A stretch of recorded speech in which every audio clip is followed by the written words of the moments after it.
Alright, let's have some more WCW fun, shall we? I'm Charlton with every WCW pay-per-view main event ranked from worst to best part 3. So if you haven't seen the first 2 parts, please check those out. You'll enjoy a few of the choice words that I had for some of the matches that WCW felt were necessary to put to close their goddamn pay-per-view. A lot of pay-per-views that people paid big money for. And now with this part, and once we get into part 4, 5, and possibly 6, it's going to get a little more praiseworthy, though. Now we're into the matches that I didn't think were that good, but had potential, and maybe were just overbooked, or messy, or whatever, or ones that just didn't speak to me. But anyway, thank you guys so much for the feedback. I really appreciate it on all the videos. Whether you're an original subscriber, new subscriber, whatever, thank you guys so much. It really means a lot. Now, let's get started with number 77. Steiner versus Nash, 2 out of 3 falls retirement match for the WCW Championship. That's Super Brawl Revenge. I can't say that this was great, putting these two guys at this stage of their career in a 2 out of 3 falls match when you were just going to overbook it was a recipe for disaster. They sort of made it work, and the idea was, okay, Steiner's just going to take out everybody. He'd taken out Booker, he'd taken out Sting, he'd taken out Sid, and then Sid ended up taking himself out because somebody suggested that a huge guy like that should do a big boot off the goddamn ropes. And boy, that leg break at Sin, it still haunts me. This match at least had some good build. Nash had to fight through a whole lot of stuff, from Flair's group and had to get this match. And yeah, they did a goofy thing, faking an injury. That was actually kind of funny, but they ended up having a pretty decent match. Now, Nash did lose because Steiner would hold the championship until the final Nitro when Booker would win it, because Booker was going to go to WWE and Scott Steiner was going to take, any money from AOL Time Warner that he could. But Nash losing here was kind of cool because it's like, then who the fuck else is going to be, left for Scott Steiner to take out? They were building some good stuff. It's a shame, kind of, that the company couldn't stay around because you had to wonder what the fuck else they were going to do. Though by that point, I don't know what really could have, helped reboot the company, restart the company, rejuvenate the company. They were pretty much running on fumes, even with the good talent that they had. So we get to number 76, 60-man Battle Royal. Savage won. It's World War III, 1995. Sadly, this was one of the better multi-man matches that they had, or at least Battle Royals. And it was crazy. It was messy. It wasn't bad. The problem with it was, though, is 60 men, 3 rings, all Human Centipede together, and they had 3 announced teams. It was a recipe for disaster. It was cool that Savage won, but Hogan had to hog the spotlight. Savage just won straight up, and had they actually had it where, maybe Savage had those big dominant win, it would have actually meant something. Unfortunately, though, it was kind of held back by the fact that Savage always had to be Savage had to be, have Hogan right there in his, hogging his spotlight, because Hogan hated the fact that Savage was always better. And that's what fucking frustrated me about Hogan. As great as he was for wrestling, as legendary as he was for wrestling for a number of years, Savage was always better, and deserved better title reigns, especially in WCW. This was pretty damn good. They continued the Hogan Giant thing. They had the Yeti as the Super Giant Ninja. No, really? Super Giant Ninja, the Yeti? That makes even less sense than him being a mummy instead of a furry snow beast, and it was absolutely fucking ridiculous. But Savage won at least, so it was kind of cool, but it wasn't that great. It was convoluted, it was messy. They had a bunch of people that you hadn't seen on WCW television for a while in any form, and they were just out there, like some just there for a payoff. It was really weird. Number 75, Scott Steiner versus Booker T. Straight jacket caged heat match for the WCW Championship, Mayhem 2000. Scott Steiner putting an end to Booker T's title reign until the final Nitro, which was kind of cool. So at least Scott Steiner got a dominant 4-month reign. And really, it came a little bit too late for Scott Steiner. He was very much immobile by this point. It was cool that he had the power, but all the stuff that he did to his body and all the injuries because of the stuff that he did to his body, and you can fucking tell, come on. I mean, let's be honest. He did a lot of shit to himself, but he at least carried himself like a champion, and they booked him well. Yes, he would get, cop-outs, and he would get cheap wins sometimes, but he would also cut some pretty good promos. Some that made sense, and some that were typical Scott Steiner promos that were entertaining, even if you had no goddamn idea what the fuck he was saying. Him beating Booker here was cool. Ripping the straitjacket was nice. At least this was somewhat competent. I just think the straitjacket thing was kind of fucking bullshit. They could have just done a regular cage match, because they still had to hang the straitjacket somewhere. It was just very, very weird. We then get to Number 74, Eddie Gilbert and Rick Steiner versus Dan Spivey and Kevin Sullivan of the Varsity Club U.S. Tag Title Match Wrestle War 89. No! Flair and Steamboat couldn't have closed it, and you couldn't have had the lasting shot being Terry Funk pile-driving Ric Flair onto a table. You couldn't have done that. They probably didn't want to cut that match for time, and I get it. But the U.S. Tag Team Championship match with, and bless Eddie Gilbert, he was a good worker. Rick Steiner had, done a really good thing, beating Mike Rotunda for the TV Championship, really good shit. And they had done some good stuff. Like, as far as, like, both those talents, so Rick Steiner clearly was the much more standout national athlete. Spivey was fucking shit, and Sullivan was never all that good in the goddamn ring. It wasn't a bad tag match, but as far as what should have main evented, Flair versus Steamboat should have fucking main evented. It was a really badly formatted show, time or not. Cut it down by a couple minutes and just have Flair beat Steamboat and leave it for the beatdown, because this closing just kind of highlighted, hey, we don't really know how to format a pay-per-view. So, we get to number 73, The Giant versus Hulk Hogan, NWO, sold out 1997 for the WCW Championship. Yeah, it was pretty much like their Hogwild match. Somehow, though, a little bit better, which is saying something. Now, it was overdone and overly booked and stupid because NWO sold out was a really bad show. I mean, you had Syxx versus Eddie Guerrero was the best goddamn match on the show.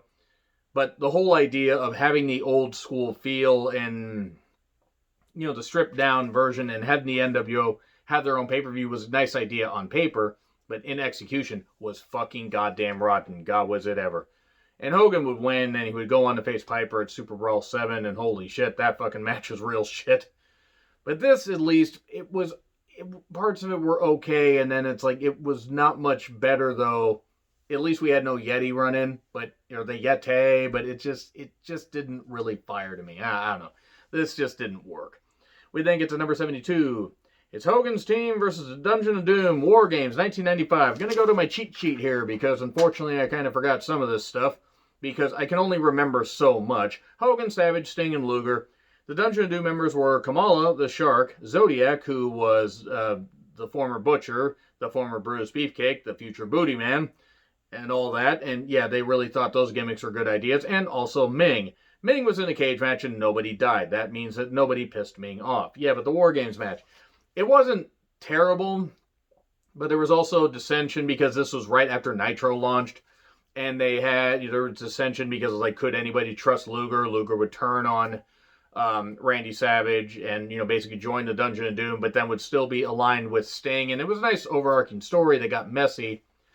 To the point I had to stop reviewing the 1 hour Nitros because I was like, okay, they're all starting to blend together and everything, and I got only so much content that only so much time to produce content. This was at least, it was an adequate War Games. Fall Brawl 95 was fine, but Arn and Flair should have actually been the main event. I get why War Games was the main event, but this one, there really wasn't a lot of blood there. Kamala didn't last very long in the company because I think he was semi-retired and a truck driver, and there just wasn't a lot to this. And then it was like, oh, could Hogan trust Luger? Would Savage trust Luger? There was some good stuff to it, but overall it was just a cast of characters that were just there. It was a match that they didn't need to happen in the War Games. It could have just been a fucking brawl all over the place. Like, they could have not had a War Games, and I don't think anybody would have cared. I think this would have been a few spots higher had it not kind of, damaged the War Games name, at least in my opinion. We then get to number 71, Kevin Nash and Sting versus Randy Savage and Sid WCW title match, Bash at the Beach 1999. Okay, set the scene. Nash is still the champion. Sting's his partner. Savage and Sid want the championship, but Sting can pin Nash and win the championship. That's actually what they pretty much came up with because they had no fucking idea what they were doing. So Sting could have immediately hit Nash with a freaking bat, hit everybody with a bat, and then covered Nash and won. That's what they were going with. And it would end up with Randy Savage winning, despite the fact Sid could have easily pinned and won the championship. Randy Savage won, held it for a day, and then Hulk Hogan beat him. Because why the fuck not? Why would Randy Savage, who's so much better than Hulk Hogan, I believe I mentioned that before, why would he get a dominant championship run? Even at that stage of his career, if he had held on to it till Road Wild, it wouldn't have been the worst thing. If he held on to it till Fall Brawl, But no, Randy Savage, this was his second to last WCW pay-per-view match. His last one was against Dennis Rodman. Got nothing against Dennis Rodman as far as the investment that he made into trying to, make wrestling work along with doing his basketball career. But he had no business being Randy Savage's last pay-per-view opponent. I don't count what happened in Impact. And it's not because it's Impact. It's because it was really fucking sad to see Randy Savage like that. But yeah, that Randy Savage's last title reign lasted 24 goddamn hours. It was just ridiculous. We then get to number 70. It's Team WCW versus Team Piper versus Team NWO elimination match, uncensored 97. Going back to the cheat sheet because this is a lot of fucking people. Okay, we get Team WCW. It's Arn, Sting. Wait, no, that's something else. That was the War Games match I'm going to talk about a lot later at Fall Brawl 96. Team WCW, Luger, Steiner, the Giant. Team NWO, Hogan, Hall, Nash, and Savage. Team Piper, Mongo, Benoit, and Jarrett. Yeah, they put Mongo in an elimination match, and somehow Mongo managed to not fuck everything up. Until he did fuck it up. Mongo was not good in the ring, and he was not good on commentary. Now, he was amusing, I will say that. And he was a really good athlete, but he didn't belong in a goddamn ring. He didn't belong in the WCW pay-per-view main event. This was really messy, but it was also building the whole thing. The reason Team WCW only had a few members, one less, Sting wasn't going to be part of it. Or like somebody else got taken out. I think Rick Steiner might have actually gotten taken out. And then Sting didn't join in. But Sting showed up later after Team NWO had won. Sting shows up. He rappels down. He's like just there. And, Nash gets in the ring. Nash and Hall get in the ring. Nash will get hit a little bit later. Hall gets in there and fucking just gets beat. The place blows. The place absolutely goes insane. It's like, whose side is he on? It's like, Dusty, show what you got. I'm getting goosebumps just thinking about it because it's a great fucking ending. Except for the dick that threw his drink at Sting because it was a drunk, stupid fuck that should have been arrested. Anyway, but yeah, Hall gets in there. Sting hits him with the bat. The place blows. And the place continues to blow. He hits Savage. He hits Nash. He hits everybody. He's just destroying everybody there. And Hogan is like, he's looking at me. He's like, oh, I'm going to beat his ass.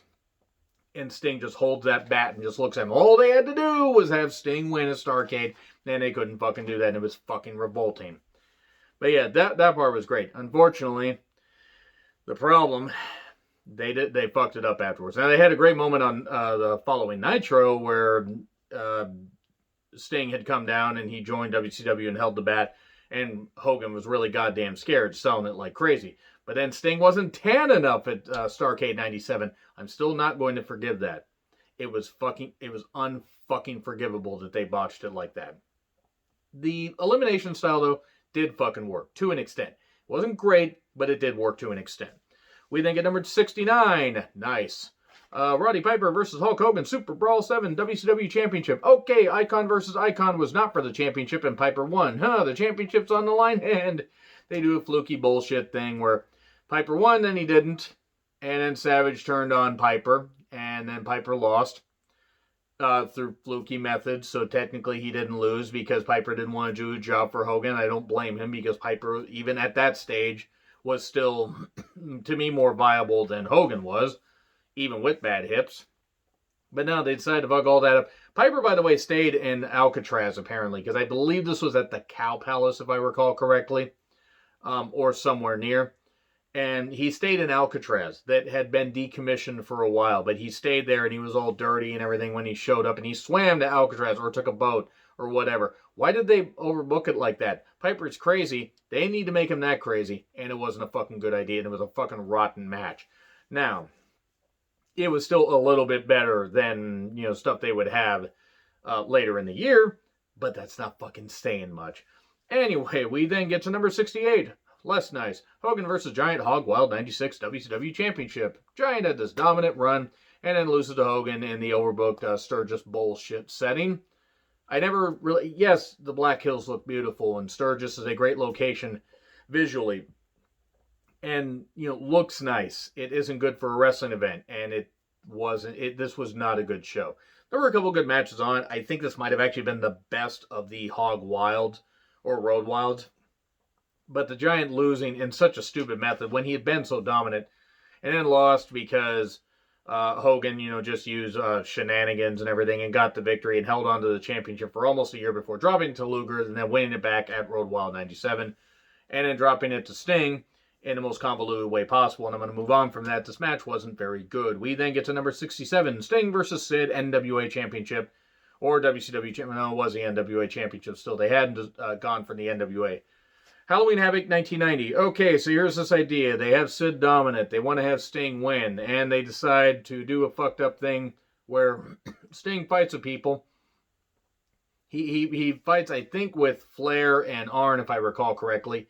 And then they have Sting come back. It's Barry Windham dressed as Sting. He has haircut to look like Sting. He picks up Sid, falls down, and Sid tops him 1, 2, 3. And then suddenly, wait, Sting's back out. What the hell's going on? And then they restart the match and Sting wins.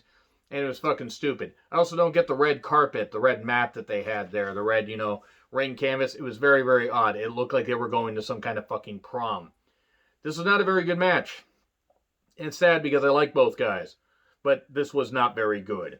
We then get to 66. Hogan versus Vader in a strap match. Not a yappy-pappy strap match like Hogan and Flair had, I believe, in...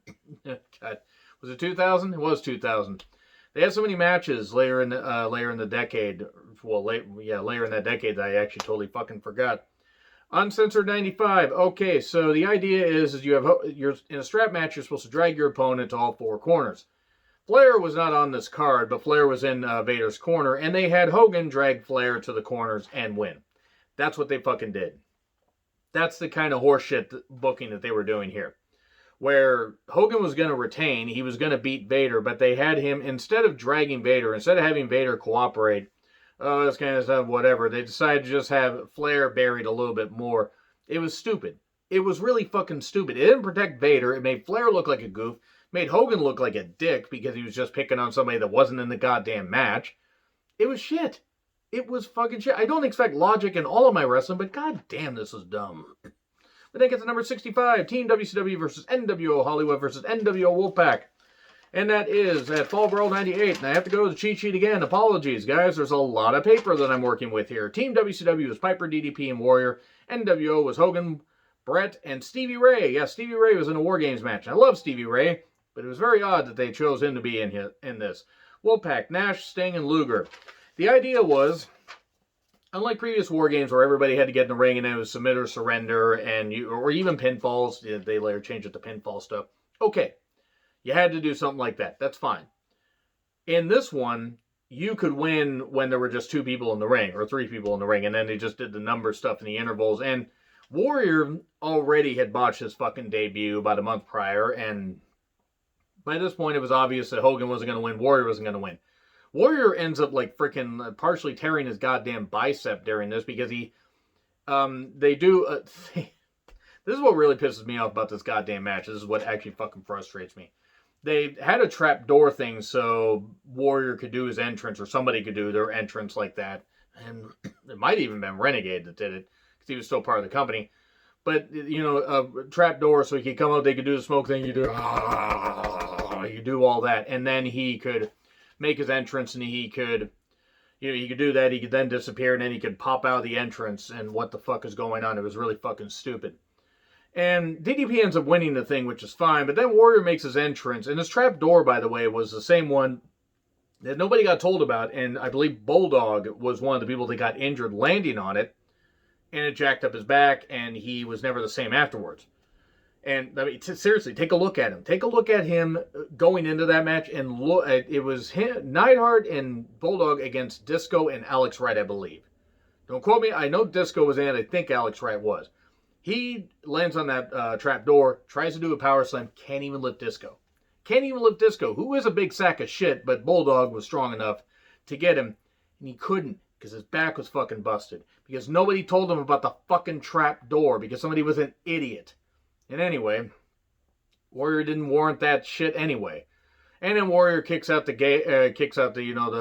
gimmick part of the fence and manages to get through, but partially tears his bicep and can't really wrestle for a little bit while he rehabs that. It's probably from all the goddamn roids he kept doing till way later in his career that he never fucking deserved because he was a piece of shit. And fuck Ultimate Warrior. I'm glad he's dead, and I have no problem saying that. He chases Hogan away. DDP eventually wins, and there we go. Everybody moves on with their goddamn lives. So now we're going to get to Hogan versus Flair, career versus title cage match. Mr. T is a special guest referee.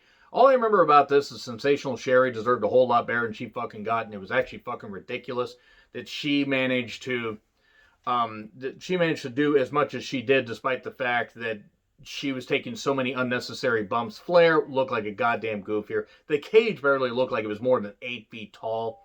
Mr. T was a lousy referee, to be fair. Mr. T, after Mania 1 and 2, especially after that performance of Mania 2, never fucking belonged in wrestling. Though it was funny at Bash at the Beach 94. Mr. T's got Sherry. He's kidnapping her! And I don't know why Heenan's line like that always popped me. But the idea was, oh, Flair's going to be off for a while. Flair was back in the company wrestling by January 95? February 95? I think he wrestled on Super Brawl. So he wasn't gone very goddamn long. Hogan won, and it was just this, but it was stupid. Mr. T got cuffed and got, he still managed to do the countdown. Oh, and there was this masked guy that attacked Sting and attacked Jimmy Hart. And who the fuck was it? It's Brother Birdeye. He has butchered this friendship. And then we get Starrcade 94 and Brutus Beefcake being in the fucking Starrcade main event. It was fucking stupid. Now, Hogan versus Savage, it's a steel cage match, uncensored 98. All I'm going to say about this one is it was so painfully obvious that they did not have a proper finish for this. So they did a no contest where Sting, who already was cooled off by this point, came down and essentially, tried to help Savage. It ended up being a no contest. Savage hit Sting, who tried to help. Sting tried to help him, but Savage was like, no, I'm not going to do that, even though there's this dissension with the NWO. And Sting did that, so Sting looked like a goof. Sting then would face Savage a little bit later, or I think at the next pay-per-view, and lose the title, and then Hogan would win it the next day because Savage suffered a severe knee injury. But no, let's make Savage look like a goof. Let's make Sting look like an even bigger goof when Sting was the hottest damn thing they had heading into Starrcade 97. Then they fucked that up, as I've said. Let's just do that. Let's just do this shit and then wonder why fans are tuning out in fucking droves. It was fucking stupid. But anyway, that's all I got to say about that, guys. I'm going to leave that right there because I'm kind of at the time limit. I'm trying to make it around 22 and a half minutes. Anyway, let me know what you guys think in the comments. Like, share, subscribe, Twitter handle in the description. I'm John Rethlin. I'll see you soon.